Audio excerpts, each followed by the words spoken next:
Sie hören Sport und Musik. Das Spiel ist aus! Deutschland ist Weltmeister! Mario Götze! Mario Götze! Tonight, whether you call it football, or soccer, a German American and a German in America dare to call it Fußball. German foosball from an American point of view. Let's add some buns to that hamburger and join them for the Schnitzel Boys Deutschland Hour. Hallo, schon wieder. Wir sind zurück. Wir sind schon wieder zurück. Du musstest nur 2 Wochen warten für unsere Return. Stefans Deutsch, unsere Rückkehr. Stefans Deutsch is getting besser und besser. Better and better. This is going to become a language podcast. We're going to do little I have quizzes. news. Sprachgefühl. What's your news? Ich habe ein bisschen Nachrichten. Ich hatte eine E-Mail bekommen. Translate for our listeners. And then you don't have to do this soon. This is part of the news. Heute habe ich eine E-Mail bekommen. An email today. Okay. Von YouTube. Okay. Und der E-Mail hat gesagt, dass bald unser Kanal wird Auto-Dubbing haben. Oh no, we don't want that. Okay, anyway, so YouTube has informed us via email that our channel will soon have the added feature of auto dubbing. And you didn't like that for some reason. Why didn't you like that? No, I think it's bad. What I'm saying is they can listen to us in German, spoken by strange AI voices, not by us. You can listen to it in Italian if you want. I mean, this is a global Chinese. The Chinese could be like, "Oh, let's listen to Mandarin Chinese." Okay, well, all right. Well, maybe this will open up a whole new world for us of Chinese listeners who will. NYCFC is a global brand, Bjorn. That's right. They need. Not everybody speaks English. They more need and global more listeners. That's right. 100%. And you're speaking German tonight. Ja, jawohl. Heute Nacht spreche ich ein bisschen Deutsch. Heute Abend. And I'm going to correct you for learning benefit. So for those English speakers who don't know German, the most difficult thing about early or intermediate German learning, which I'm learning now, is that German in English it's all and the. Everything's and the. Every word gets the easy peasy. Easy peasy. Yeah, difficult. Germany, it's like no, it ain't and the, baby. It's what type of what type of the, and there's an equation dictating as such. Is it eine, eines, einer, or einem? Yeah, right? And I have to think about that. And it's not always intuitive. No, das Kind. It's not. Das Kind. Das Kind. That means neutral, right? Yeah. Yeah, for instance, I read Rotkäppchen, Little Red Riding Hood, Old German. Rotkäppchen und der böse Wolf. Exactly, and Rotkäppchen is referred to as an ihm the whole time. Yeah. Do you know why? Because das Mädchen. Das Mädchen. Neutrum. It's neutral. It's not feminine. So ihm, I always associate ihm as a masculine, but it's also a neutral way to describe something. Mm-hmm. And Little Red Riding Hood is described neutrally. She's not described as a little Z. Well, because in my mind, she is a little Z. Der Junge, das Mädchen. Obviously, one could draw some huge cultural conclusions of this, but it's just, No, the reality just comes from Old Latin. It's just whatever Latin, which I mean, presumably, yeah. It doesn't solve the. I saw a joke, I think in Italian, that non-binary can be either masculine. The term non-binary in Italian could be either masculine or feminine, depending on the gender of the person they're talking about. It's just like, I think that defeats the whole purpose of the word. Yeah, this is, I mean, language just has trouble with the whole non-binary thing. Yeah, well, it hasn't traditionally been has not been a high priority to be solved, I guess now. But I as an American am connecting with my German heritage. I'm reading about Beethoven and I'm reading about all the great thinkers. I'm just Beethoven. No, I'm reading all these great contemporary authors. Just read this book from Sharan Odu. My parents have a golden statue of Beethoven in their house, in their living room. Gold? Hey, yeah. That's not too bad. It makes me want to go to Wien, which I think I am going to go to Wien this summer. I have been planning my summer. I'm going to spend the summer in Germany this summer. So if you're in Germany, hit me up. I'll be there. I'll try to do some podcasting on the road. Unterwegs. Amazing. I'm going to try to go to Wien. I'm reading a book about what Wien was like. That is not in Germany. Younger years. Just FYI, it's not in Germany. I know it's in Austria. I know. But Wien is in the German language. If you're looking for Wien in Germany, you're not gonna come across it. Wien is amazing. Wien is. I am going to go to Weimar though. Weimar is in Germany. And Weimar was the capital of the Weimar Republic. I had a good friend in Weimar. Was his name Goethe or Schiller? No, both of those men are from Weimar. I really like Wien a lot. I think Vienna is a beautiful city to visit. It's amazing. I've been many years. It's been many years since I've gone, but I really enjoyed it when I went. I mean, I would like to go to Austria in general. Yeah, Austria in general for like 3-4 days. Amazing. But 5 days, it's like I need to head back. I mean, there is a quick. What? I need to head back to Mülheim quick. I miss currywurst. I miss a good currywurst. No, but we're watching, like, apparently in Vienna they have a whole bunch of different types of knödel, and most of them are Süß knödel, which I'm just used to the potato knödel variety. Everything, the food is good. It's beautiful. There's lots of things to do. There's the catacombs are worth visiting. The whole Third Man. Watch The Third Man. Have you seen that recently? Oh, no, I've seen clips of it, but I need to watch the whole thing. That gets you in the Vienna spirit.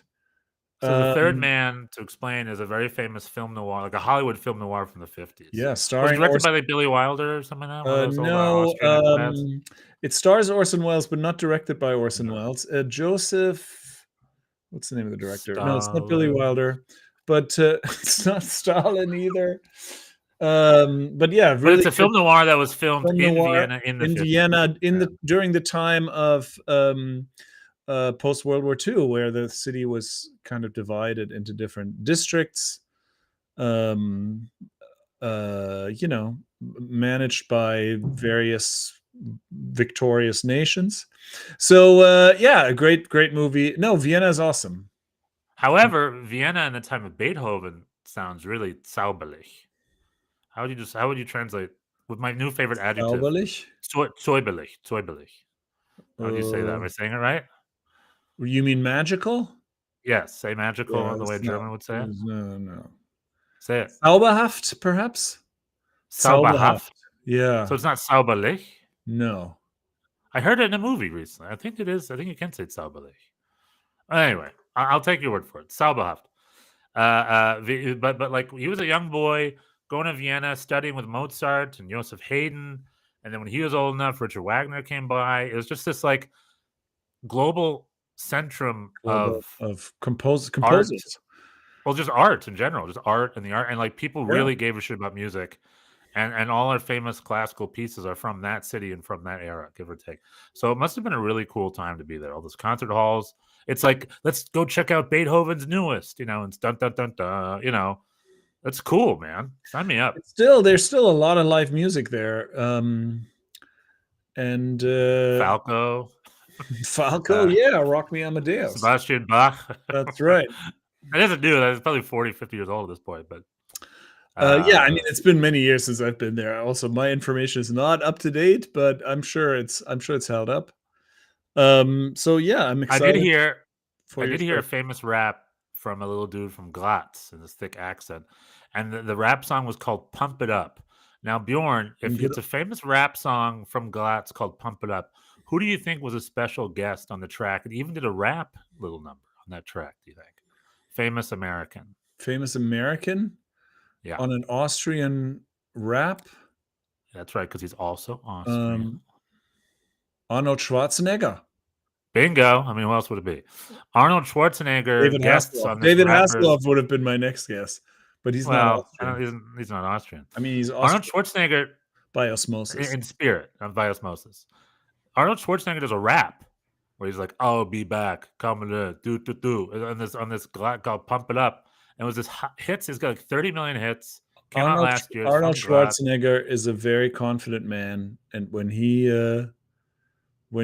puts his back into something, it's going to be good. It gets done. Be useful. The great Arnold Schwarzenegger. A stadium in Austria was named after him in Graz, but then they removed his name. They removed his name because he supported the death penalty in California. And Austrians are just like, Austrians should not support corporal punishment. So they took his name off the stadium. So it's no longer called Arnold Schwarzenegger Stadion. It's now just called Graz Stadion or something. It was one of the Euro. Harsh. Why can't we just disagree on things? Gotta get your name. Gotta scratch the name off the awning. It scratched it off. Harsh. Anyway, we are back. We watched football this week. Bayern München. We'll get into the American game soon because the American game's heating up. Let's just touch on the German game right now. So we have German national team and U.S. national team coming up. But which is next weekend, I believe, right? Or is it 2 weekends? This coming weekend is the international break. We may qualify for the World Cup this weekend, Germany. The cheap US-based World Cup where tickets are at a very cheap $900. I applied to be part of the second ticket draw. I did not hear back, so it's 2 ticket draws that I have not been invited to. I mean, I've told the whole story. You're not missing anything. I genuinely am planning not to go to the World Cup this summer, just watching it on TV at the bar, maybe even in Germany, maybe even in Wien and Österreich. Do we know all these tickets went at those rates? Is that a fact that is known? I'm exaggerating. No, I genuinely don't know. I mean, you can't trust anything FIFA says in public. But no, do we have I'm getting my information from Twitter. Any information? We have from Twitter. They're like the only tickets that aren't $900 are the ones where you have no idea who's playing, like the Group A. You know what I mean? So we need to wait until Germany qualifies in the draw in December next month. We're only 1 month away before we know. That's insane. So at that point, these tickets will be much more meaningful, right? But anyway, we're not going to talk about that yet. That's for later. But yeah, in terms of qualifying, we're playing Luxembourg on Friday, and then Slovakia on Monday, and that could be it. Das schaffen wir, ne? I hope so. Wir sollen das schaffen. How would you describe? How would you translate that? We got to do it. Yeah, we got to make it. I mean, currently, well, Slovakia is playing Northern Ireland, so this could all. But anyway, we beat Luxembourg, and then a tie is enough, most likely, against Slovakia at home. I mean, there can't be any funny stuff. You know who's going to be there? One Nathaniel Brown. I believe we have officially lost the Nathaniel Brown Germany USA. And by we, I mean America. And by we winning, I mean us Germans. The good thing about being a dual national like me is I can win and lose. You can win and lose at the same time. Yeah, you can argue with yourself. Okay. About who should have Nathaniel Brown. Yeah. Anyway, Germany has Nathaniel Brown. So half of me is like, yay, we got a good right back. The American half of me is like, dang it, we could have used Nathaniel Brown probably. But Nathaniel Brown seems to be ein Deutscher Mann, ein Deutscher Spieler, which he is because he's, I believe, if not born there, at least raised. I think he's culturally German. But anywho, this weekend at Bundesliga. So what was the big topic that we left off with 2 weeks ago? PSG was Bayern München's first roadblock. Wow. And did PSG offer them any sort of resistance? Not at all. En Paris, by the way. And multilingual. We don't need auto dubbing. I'm speaking French now. En Paris. How do you say in? À Paris. À Paris. And à Paris. Paris Saint-Germain lost 2-1 to Bayern München. Their invincibility shines through, and people are finally in the wider world have to say out loud that Bayern München are just a freight training. However, there's a small socialist punk club in East Berlin these days that might have a word with their invincibility, and they're referred to as the Eisner Union, and they were able to tie Bayern München 2-2 to finally drop. Bayern München finally dropped their first 2 points of the season, and they were held to a draw in Berlin von die kleine Union. The little Union. But it didn't matter because everybody else also dropped points. Right. Dortmund dropped points. So nobody, I guess Leverkusen were the big winners because they won their game, but they were also quite a ways behind. And are even still 8 points behind, even though they made up 2, they're still down 8. So, Wolfsburg fired their coach. Gladbach won a couple in a row. Joe Scali has been praised by German media. Gio Reyna still can't really get off the bench, or only for a couple minutes. 15 but minutes. He made it back into the squad. Anyway, that we'll talk about that later, right? Do we want to talk about? Yeah, well, I didn't do my detailed American rundown. The only big omitted player that bothers me is Christopher Lund. I've been harping him because left wing back is an important position for a national team, and Jedi Robinson is the guy. Max Arston is Poch's alternate guy, but between Max Arston and Christopher Lund, I'm trusting Christopher Lund. Christopher Lund has been really lifting his weight for Cologne, especially the last few weeks. The dude deserves a look. I mean, he's just not. I don't even think he's on Poch's list. But let's say Jedi Robinson gets injured before the World Cup this summer. Very real possibility. Is Max Arston going to be a left wing back the entire summer? Jedi's been very slow coming back, and it's unclear what's going on with him. But Joe Scali, Poch brought Joe Scali back, who we thought it was gone forever, but he's back, so he's another option. Gio Reyna is back. And Gio Reyna is back. Everybody's kind of scratching their heads, I guess. Because 15 minutes, 15 uneventful minutes off the bench for Gladbach is enough to get him back. Yeah, Poch is a mysterious man. I mean, giving him a little bit too much credit. Matt Turner was dropped, full stop. Roman Celentano and the guys are taking over. Yeah, it's for Matt Turner. I mean, the goalies, that's a bit of a. But Matt Freese has the job, whether you like it or not. so it's funny. It's just like the German situation, because in Germany, Ali Baumann has the job. Marc-Andre ter Stegen, you know who could have had the job and was an idiot? Bernd Leno. Realistically, he could have stepped up. Yeah, he could have realistically been our goalkeeper this summer for the World Cup. And this is the German. So now it's Baumann. Yeah, ter Stegen is looking for a club. He urgently needs to get a new team. He just can't catch a break. Der kann nicht einen gebrochene anfangen. That's literally translating. He just can't catch. Der kann nicht einen Gebroch fangen. He can't catch a break. How would a real German say that? Can't catch a break. He can't. Kann. I don't know. Kann die Gebrochene nicht fangen. No, that's definitely not a thing. We gotta get. This is what auto dubbing is for. We gotta get auto dubbing. Auto dubbing will do a better job. Yeah, although it'd probably be similar. Julian Nagelsmann called in 4 goalies this time because he needs so many. Because ter Stegen is not playing. He needs a new club in the winter. It doesn't have to be a top club. Nagelsmann said it doesn't have to go, but he's got to play if he wants to. I mean, that makes sense. We are not hurting for goalies in old Germany. We don't need a bench. We don't need a bench goalie. Quiz, Bjorn. Quiz. What's a little MLS history for you and our listeners?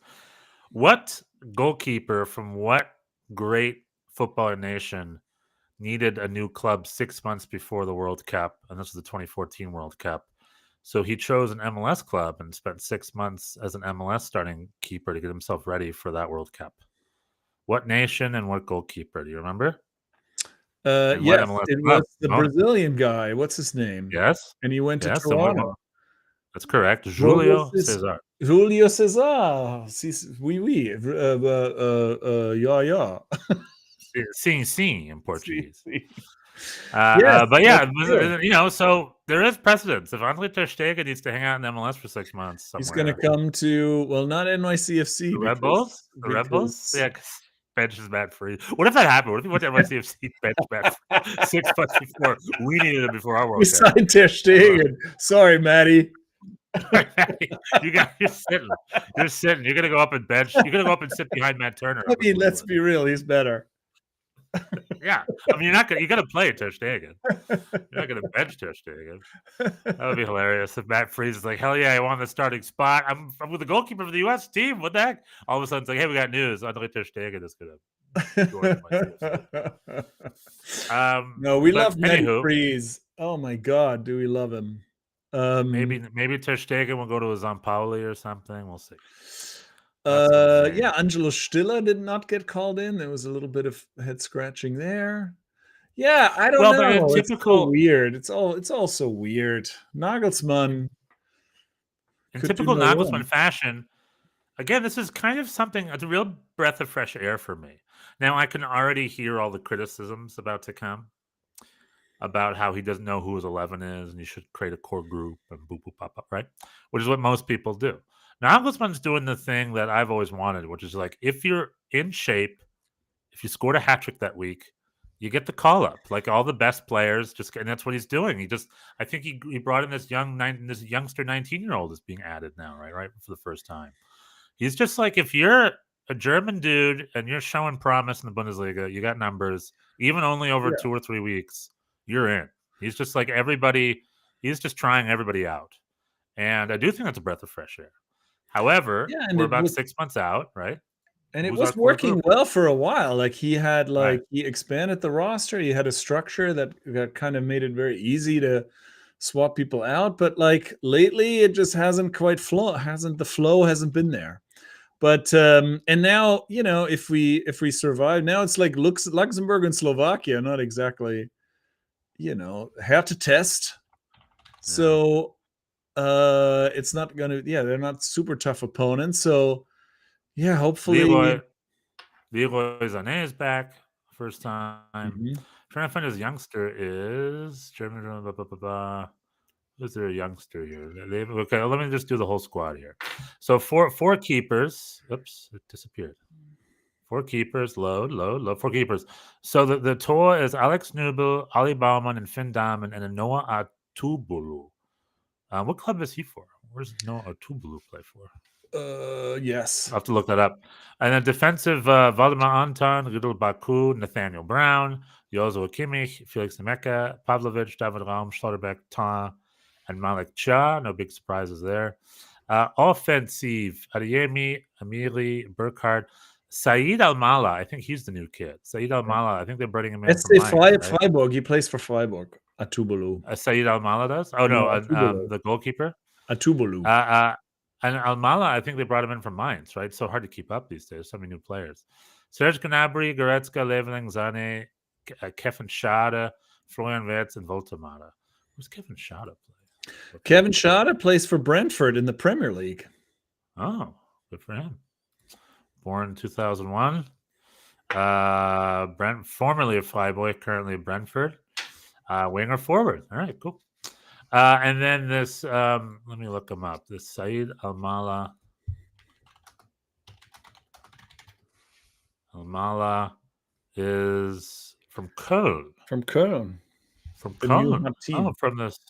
Oh, yes, we're going to still see some kind of random people. Yeah, we'll see. I think it's sort of similar with the US, right? You don't know.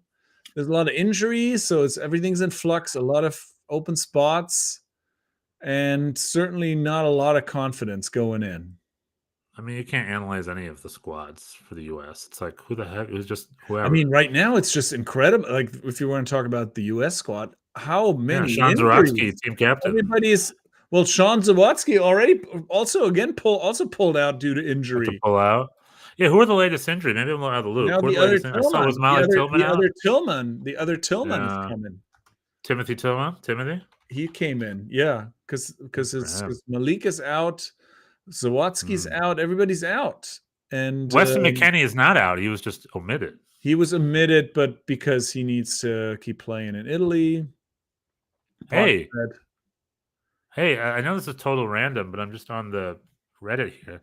Apparently, Wilfred Nancy is up for the Celtic job. Yeah, this has been a topic in my group chat with Keir Randall. Yeah, he's. I mean, he's got some Wilfred Nancy's got some Ange Postecoglou vibes of like not super interested in defense, kind of ambitious. Could be a good fit. Sure. I mean, also, although you know, Bjorn, I hate to throw this kind of shade. Coaching Celtic in Scotland's got to be one of the easiest jobs in football, right? Well, not currently. They just ran. Apparently not. They just ran Brendan Rodgers out of town, even though he won everything there's to win. That's a special. Expectations are very high, and it doesn't take much for you to. Ronnie Dyla he coached Celtic. He won the championship, and they don't care for him. Keir Randall doesn't have anything nice to say about Ronnie. So it's it's not. I don't think it's that easy a gig. I think it's the pressure is. I mean, obviously, you have a big talent advantage over most. I think it's an easy gig. I'll have to agree, disagree. I think if I did that job, I'd do great. I think I'd win the title too. Personally. All right. Well, so you may win the title, but they will not. They would not love you. They would not. No, of course not. I don't know. I know very little about the game. We'll see how Wilfred Nancy fares up there. I'd be yelling at the fans. It's called soccer. It's called soccer. It seems like Wilfred Nancy was a much better coach when he had Cucho on his team. No, like his coaching seems to have gone down a little bit without Cucho. When he goes to Celtic, he'll have the resources to buy Cucho, and then he'll be a good coach again. But this is the other thing. This is that Celtic fans are complaining about, that there's not enough money spent. They have all these kids playing. People keep getting injured. Supposedly the board sits on a pile of cash, and they don't want to cough it up. No, there's a lot of uproar in Celtic land. The only thing that Celtic fans currently have to hold on to that keeps them from fully despairing is that Rangers are even worse. Because if Rangers were good, then it would be. You know where the Rangers and the Celtic are scouting for players and coaches? Major League Soccer, baby. And that's a good sign. We've got Major League Soccer playoffs finalized. The quarterfinals, or the conference semifinals, if you want to be American about it, are finalized. And Bjorn's NYC FC made it past Charlotte SC. I was going to say, we got Thanksgiving games coming up. The next games are Thanksgiving, right? All of the home teams, all of the higher seeded made it through except for one team. NYCFC, baby. Good for you guys. Good for you guys. So you guys are heading to Philly for a mouth-watering match. That's just going to be full of chanting and fighting. It'll be a tough game. Miami are going to be hosting. Who are they hosting? Miami's hosting. They're not Minnesota? hosting. They are going to Cincinnati. They're going to Cincinnati. I don't think they're hosting. It's Cincinnati. They're going Miami. And Philly against us. Yeah, I don't think I'm still debating whether I'm going to go. It's just so emotionally wrenching the last two times. And it's also your game. It's like the day of Thanksgiving, right, or the day before Thanksgiving? No, it's the weekend before. It's on Sunday. Oh, okay. There are games on Thanksgiving, right? Am I wrong? I don't know. Are there? Maybe I'm wrong. There should be, like in the tradition of football. But anyway. On the West Coast here, I did want to see LAFC play Vancouver, but unfortunately Vancouver was higher seeded. So the game will be in Vancouver. I will not be in attendance. However, if I do want to go to a game, I could go down to San Diego way and watch San Diego hosting Minnesota United, which had a great series against Seattle. It was 3-3, and then they won in sudden death penalties, I believe. A great game. But Minnesota United has made their way in the conference semis down to San Diego. I'm still rooting for Thomas Muller and the Vancouver boys to get through. Everyone has their eyes on Inter Miami, of course. Is it going to be their year? Busquets and Luis Suarez are both retiring at the end of the year, I believe, right? I know Busquets is. So this is sort of the last Jordi Alba too. Alba. Maybe not Suarez then. Maybe it's just Alba. I think Suarez is unclear. I don't think we've heard officially. But the end of that crew is ending this year. It's sort of their last hurrah. So But like the rest of us, we're not rooting for them to win because they're a plastic club and a dumpster fire. We're rooting for Thomas Muller and Vancouver. Why wouldn't we root for NYCFC? Well, you can root for NYCFC, but we will be rooting for Vancouver Whitecaps. Why? Or LAFC. Well, just whoever. I guess I'm speaking. We will not have another home game. The Portland Timbers were our final hope. They were eliminated last night, and now we are the lowest seed. So it's road warriors. On the road we go. But I mean, certainly can't count on making it past Philly. The last two they were Eastern Conference finals the last two times we went to Philly, and those were pretty wrenching games. The one we won in 2021 was exhilarating, but the one we lost in 2022 was brutal. Very, very cool. As far as convenient road games for you to go to, Philly would be top of the list. Yeah, it doesn't have to be. Yeah, no overnight required. Right. But it is. Yeah, I mean Sunday night the game's at 8, so it'd be kind of a late night. I mean, I would come home 1 a.m. or so. I don't know. I may go, I may not. I put my name into the ticket lottery. The Union are always notoriously stingy with their allotment for visiting supporters, so it's a hard ticket to get. And so I may or may not go. Wow. I'll be watching on the old tube, the boob tube.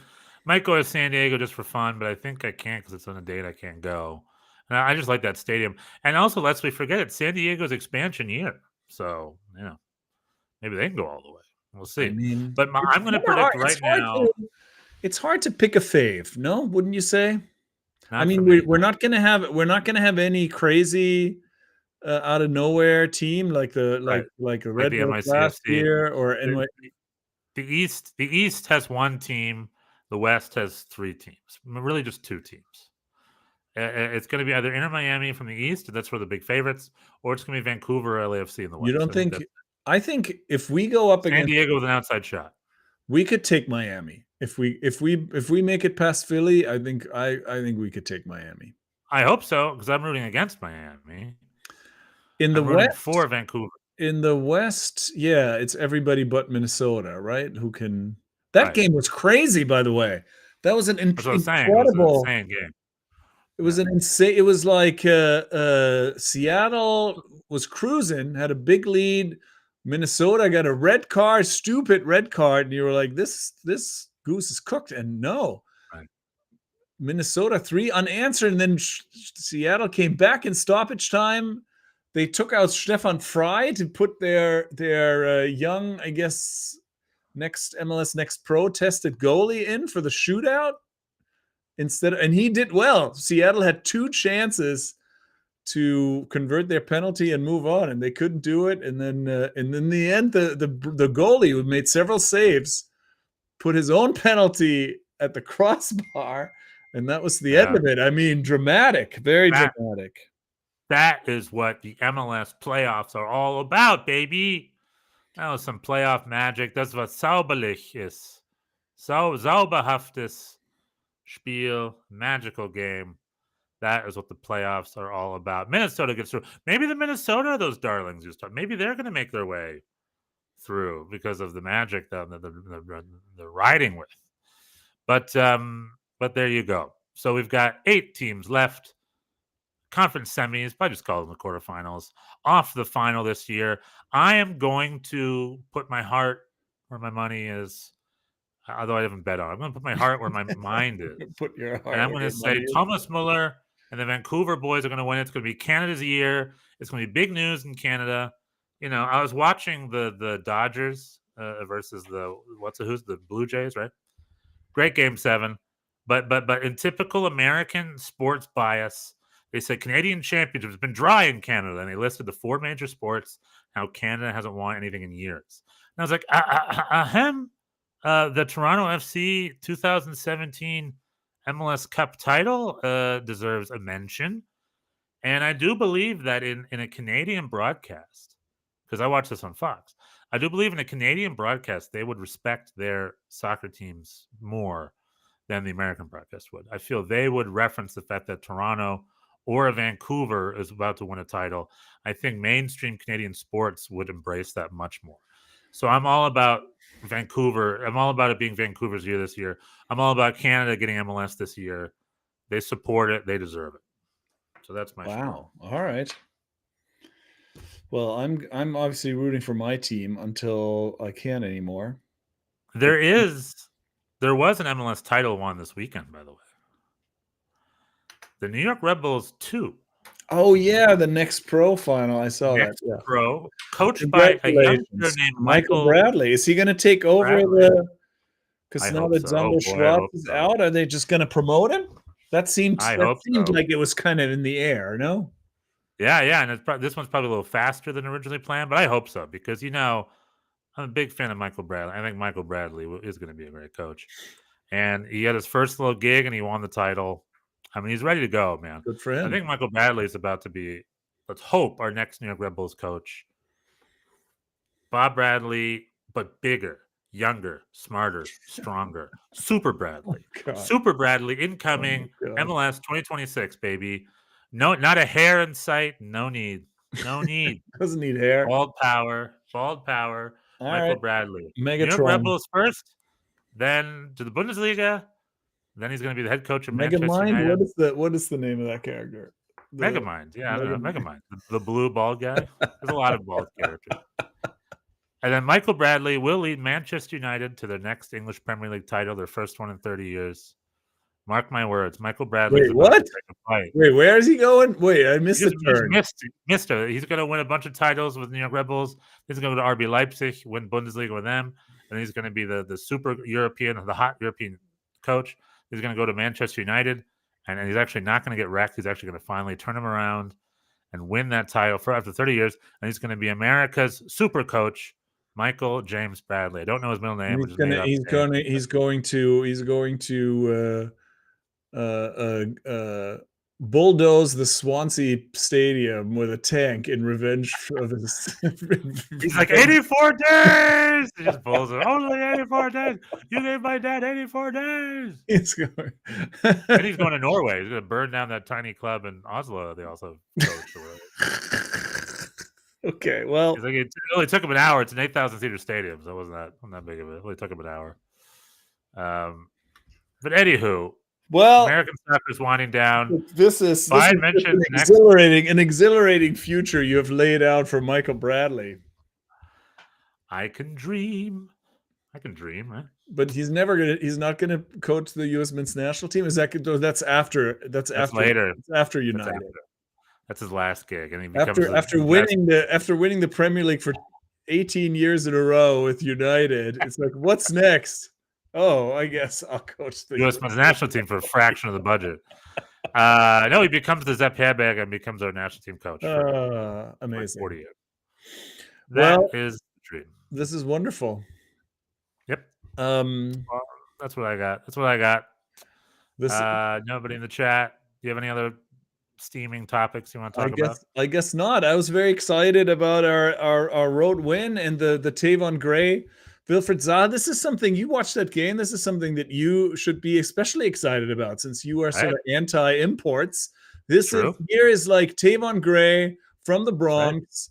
Right. He doesn't always look like a soccer player on first glance. He's a little, but he is tenacious. He is one of the few. Him and Maxi Morales, I think, are the only ones left from the 2021 MLS title winning team, and he shut down Wilfried Zaha for 3 games. I mean, really 4 if you count the last regular season games. And I mean, he had one good pass that led to the only Charlotte goal, but other than that, he shut him down, and he was frustrated. Wilfried Zaha was like, whinging at the refs and going up and down, and then he was not Zaha-ing. He was not. To the bank. No, and then he was like, "Well, if I can't do anything offensively." I mean, he literally his blocked shot led to our second goal on this in this game.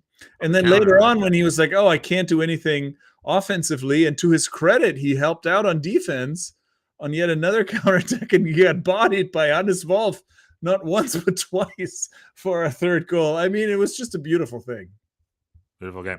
Will Dean Smith continuing on with Charlotte?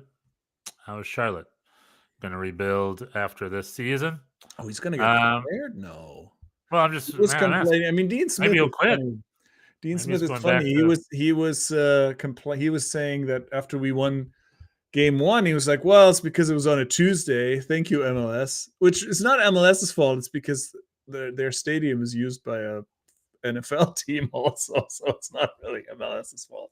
But then we came back on a Friday and still won. So sorry, Dean. Good Friday. Well, there you go. All right. You have what? 2 weeks till your next one? Yeah, we have this international break, and then the weekend before Thanksgiving, we play on Sunday night in Philly. Philly, baby. Philly. Fingers crossed. Brotherly love. All right. Cheers, everybody. Next week, we might be here. I am unavailable next week, so we'll see. Oh, okay. Well, there's a good chance we might just take off for the international. I don't know. We'll see. We'll see, you guys. We may just have follow us on Twitter. We may have a brief celebration. If we qualify for the World Cup, we have to have a brief celebration. But it could be very good. It out. All right. We'll figure it out. Cheers. Bye.